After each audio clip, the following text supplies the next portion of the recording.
Hello guys, welcome to my blog. આજે અમે લોકો હેઠળ જવા માટે તૈયાર થઈ ગયા છીએ. બચ્ચા પાર્ટી પણ આજે મોર્નિંગમાં વહેલી ઉઠી ગઈ છે. દેખો, તમે જોઈ રહ્યા છો. વરુણ, ત્રિષા બહુ જ ખુશ છે. આગલા દિવસે પ્લાન કર્યો હતો 12:30 રાત્રે. તો બચ્ચા પાર્ટી મોર્નિંગમાં 7 વાગે ઉઠી ગઈ હતી. રેડી થઈને એક્ટિવા ઉપર બેસી ગઈ છે. દેખો, વરુણ પણ ખુશ છે, ત્રિષા પણ ખુશ છે. ત્રિષાએ હાય કહે છે. ઓકે, હવે એમ કહે છે ચલો નીકળો, એમ કહે છે. રાજા બેટા ચારા પાડે છે. ઓકે, આપ જોઈ રહ્યા છો કડી સોનાની દડી દેખાય છે. આ સામેની સાઈડમાં છે એન્ડ આ પાછળની સાઈડમાં છે. અમારું કડી સોનાની દડી એવું કહેવામાં આવે છે. થોડા આગળ જઈએ એટલે હનુમાનજીનું મંદિર આવે છે. વડવારા હનુમાનજી નામે ઓળખાય છે. ઓકે, એક્ટિવા ચાલુ કરી દીધી છે. તો નંદાસરના રોડ ઉપર આવી ગયા છીએ આપણે. તો તમે જોઈ રહ્યા છો, એક એક્ટિવા મેં લીધી છે, એક એક્ટિવા પ્રજ્ઞાબેને લીધી છે. સામે છે એ પ્રજ્ઞાબેન છે, એમની ભાણી છે. એન્ડ મારી એક્ટિવામાં પાછળ છે પ્રિયંકા છે, વચ્ચે ઢીંગલી છે, એન્ડ આ હું, એન્ડ આ મારો રાજા બેટા વરુણ પંડ્યા છે. ઓકે, તો પ્રજ્ઞાબેન બહુ સ્પીડમાં ચલાવતા નથી, એકદમ સ્લોલી ચલાવે છે. એટલા માટે એનાથી પહેલાં અમે પહોંચ્યા હતા અમે મંદિરમાં. કેમ કે દેખો, એ દેખાય પાછળ બહુ ધીમું ચલાવે છે, એમને પડવાની બીક લાગે છે એટલા માટે. ઓકે, મહેસાણા આવી ગયા છીએ આપણે. તમે જોઈ રહ્યા છો મારી એક્ટિવાની સ્પીડ એકદમ સ્લો છે, 40ની સ્પીડમાં જઈ રહી છે. કેમ કે 4 સવારીમાં જઈએ છીએ એટલા માટે બહુ સ્પીડમાં ચલાવવું સારું નહીં. ઓકે, મહેસાણાના રોડ ઉપર આવી ગયા છીએ આપણે. સામે વરુને પ્લેન જોઈ લીધું છે એટલા માટે પ્લેનમાં ફોકસ કરે છે. ઓકે,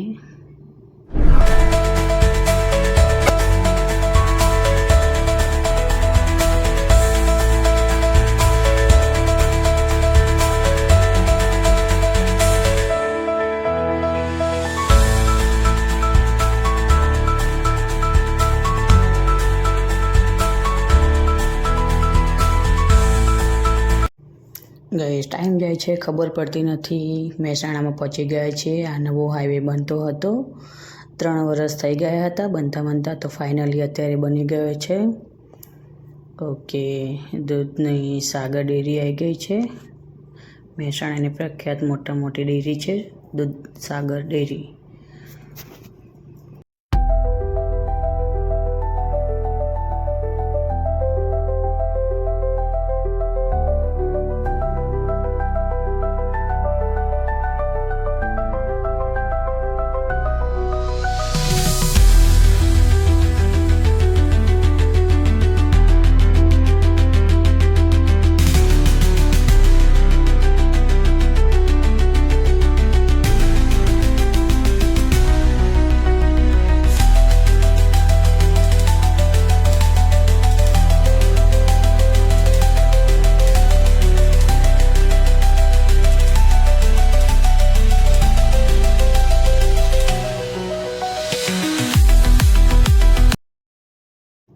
ફાઇનલી આપણે પહોંચી ગયા છીએ ગણપતિ મંદિર આઈઠોર. આઈઠોરની સામે ઉનાવા આવેલું છે. આઈઠોર ઉનાવા એક બંને સામે છે ગામ. એન્ડ આઈઠોરથી 2 કિલોમીટર દૂર ઉજા ગામ આવેલું છે. આપણે આઈઠોર ગામમાં એન્ટ્રી લઈ લીધી છે. તો આઈઠોર ગામ મંદિર અહીંથી 5 કિલોમીટર દૂર છે. આ નવો રોડ બની ગયો છે બીકોઝ નીચે રેલવે ટ્રેક છે એટલા માટે.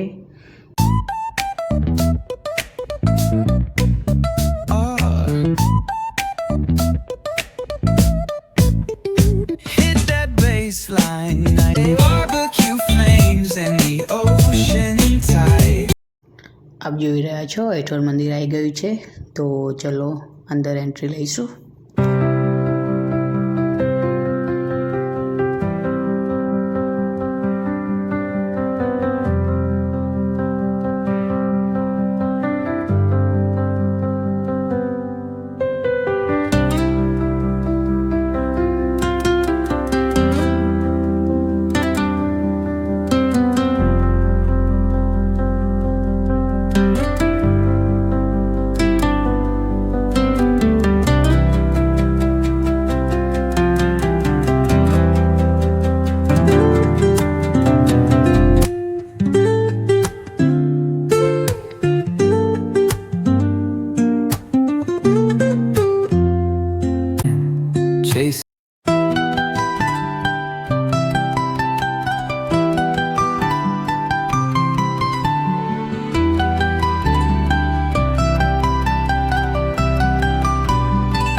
ગુજરાતના મહેસાણા જિલ્લાના ઓજા તાલુકામાં આ મંદિર આવેલું છે. ગામનું નામ છે ઐઠોર. આ જૂનામાં જૂનું મંદિર છે, 1200 વર્ષ જૂનું. બીજા બધા મંદિરોમાં ગણપતિને જમણી સાઈડમાં શૂટ હોય છે, પણ આ મંદિરમાં આ એક ખાસિયત છે કે ગણપતિને ડાબી સાઈડમાં શૂટ છે. અને મૂર્તિને સિંદૂર અને ઘીનું લેપ ચડાવવામાં આવે છે. ભૂતકાળમાં સોલંકી વંશના રાજાઓ કંઈ પણ શુભ કાર્યની શરૂઆત કરતા પહેલાં અહીંયા આવીને પૂજા અર્ચના અચૂક કરતા. અને હા, આ મંદિરમાં ગણપતિની મૂર્તિ આરસ પાન કે કોઈ ધાતુની નથી, પણ એક ખાસ પ્રકારની માટીમાંથી બનેલી છે. અહીંયા દર વર્ષે ચૈત્ર સુદ ત્રીજ, ચોથ, પાંચમના દિવસે અહીંયા ભવ્ય મેળો ભરાય છે. કડીથી અહીંયા આવવા માટે માત્ર 1.5 કિલોમીટરનું અંતર છે. તમને અહીંયાથી લડ્ડુની પ્રસાદી મળી જશે. મસ્ત સારી મૂર્તિ એવી મળી જશે જે ડાબી શૂટરવાળી છે એ. ચલો હવે ગાઈઝ અંદર જઈશું મંદિરમાં દર્શન કરવા માટે. મારા રાજા બેટા એન્ડ મારી ભત્રીજી ત્રિષા ઢીંગલી, હું ઢીંગલી કહું છું, આ બંને નીકળી ગયા છે હવે એકલા. પગવડે છે, દેખો ગરમી છે એટલા માટે બહુ જોરદાર તપી છે જમીન. ઓકે, સારી સગવડ છે. આજુબાજુમાં લીલા કલરના પડદા બાંધેલા છે.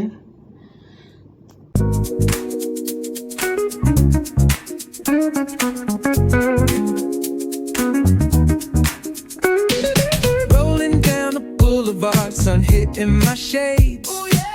Riding low and slow. This vibe never fades. What's up? Palm trees dancing in the hazy sunlight glow. West Coast rhythm, let the good times flow. Cruising, grooving, feel that funky breeze.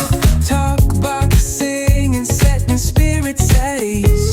From the hills to the shore, ain't no second guessing. In these Cali streets, we count every blessing.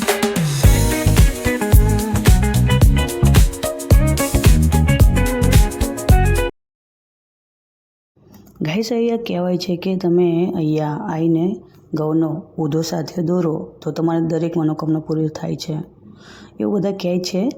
જો કે બધાનું કીધેલું સાંભળેલું હું તમને કહું છું. મારા રાજા બેટાએ સાથે દોરી દીધો છે, પ્રજ્ઞાબેને પણ સાથે દોરી દીધો છે, ફોટો પાડે છે. રાજા બેટા જુઓ, એને આવું બહુ ગમે છે. બધા જ સાથે દોરે છે, દેખો મેં પણ સાથે દોરી દીધો છે. તમને બતાવું છું હું મારો સાથીઓ હું કેવી રીતે દોરું. ચાલો, મારી બેનની ભાણી મારો વિડીયો ઉતારશે. પહેલાં પન્નાબેન બનાવી દે. વરુને બીજી વાર બનાવ્યો, એકવાર ભાગી નાખ્યો, સાથે બનાવેલો. પન્નાબેન ને ભાણી બંને સાથે બનાવે છે. ગાઈસ, આજે બહુ તડકો હતો, સારું થયું અમે પહેલાં આવી ગયા, નહીં તો શું થાત. ઢીંગલી હેરાન કરે છે વરુણને. વરુણ એમ કહે છે મમ્મી જુઓ ને. ઢીંગલીને એવું છે ને કે વરુણ જોડે જ ગમો હા એના એમ. જુઓ, એને પણ મજા આવી ગઈ છે. વરુણ તોડ હન બનાવવા છે અને તોડ હન બનાવવા છે એવું કરે. હા, મારો વારો ક્યારે આવશે હવે. ચલો હું પણ બનાવું. આ રૂઈએ ફોન પકડ્યો છે. ઓકે, પલોઠી વાળીને બેઠી છું હું. ઊભા પગે નહોતું ફાવતું એટલા માટે. ઢીંગલી આવીને ઊભી રહી છે. આ ફિયા શું કરે છે એવું પૂછતી હતી મને. ફિયા હું બનાવું એવું બોલતી હતી. એ કંટાળીને જતી રહી, મેં જવાબ ના આપ્યો એટલા માટે. પેલી છોકરી પણ જોઈ રહી છે હું બનાવું છું એટલા માટે. એ પણ આવો બનાવશે. બધા એકબીજાને દેખાદેખી કરે છે, જોવે છે ને બનાવે છે ને તોડે છે ને એવું બધું. મારો સાથીઓ પણ બની ગયો છે, તમે જોઈ શકો છો ગાઈસ, દેખો. એટલે આમાં એવું હોય કે ઊંધું સાથે દોરવાનું હોય, એમ સીધું નહીં દોરવાનું. અમુક લોકોને ખબર હોતી નથી એટલે સીધું દોરે છે. મને તો ખબર જ હતી કે ઊંધું દોરવાનું હોય છે, એટલા માટે મેં ઊંધું ઓલરેડી વિચારીને જોઈતું બનાવી દીધું છે. પણ પરફેક્શન આપું છું. ઓકે,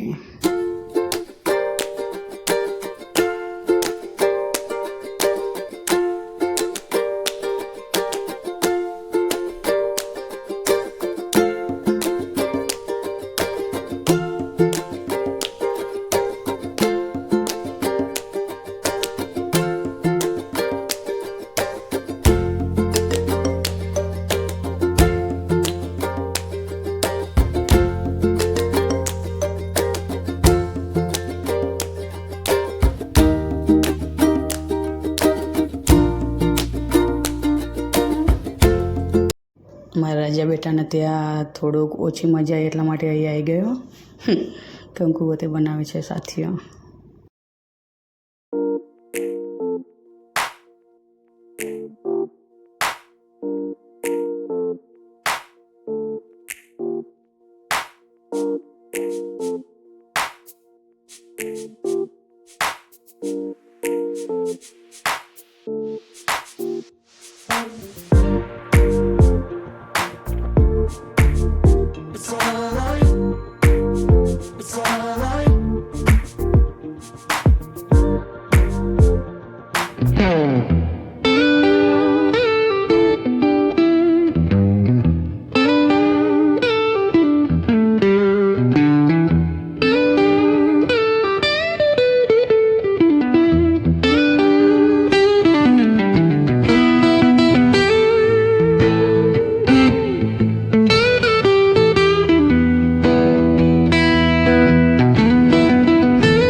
મંદિરની સામે જ બ્રહ્માણીમાનું મંદિર છે.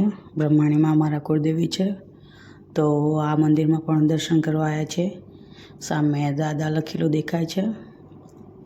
આજે તો હું બહુ જ ખુશ છું, કેમ કે ગણપતિ દાદાના દર્શન થઈ ગયા છે. આજે ચોથ હતી એટલા માટે મસ્ત દર્શન થયા.